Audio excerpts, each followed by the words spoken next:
Hi guys! Today magluluto ako ng dininding. Tara, samahan niyo. Sabi ni John, parang nagkikrave siya ng dininding. So, eto magluluto ako ng dininding today.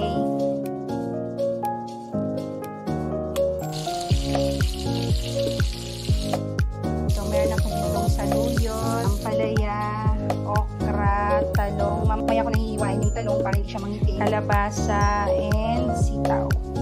Sibuyas, kamatis. Nakalimutan ko kaninang ilista sa mga bibilin ang luya. Ang gagawin ko na lang is konting-konting turmeric powder na lang. And syempre maglalagay din ako ng bagoong isda.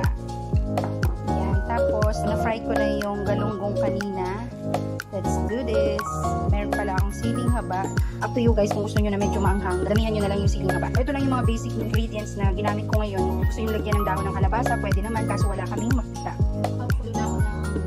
Depende sa inyo. Gusto ko kasi medyo masabaw. Makulo ng aking water. Lalagyan ko siya ng konting-konting turmeric lang para matanggal yung dansa. Preference ko lang yun guys kasi wala akong luya, kamatis. Maraming kamatis, mas masarap. Onion.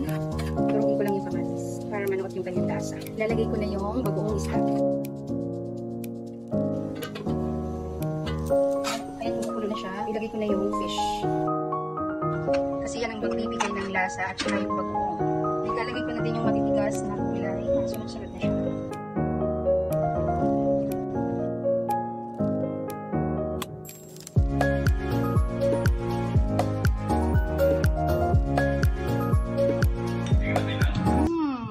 Let's eat!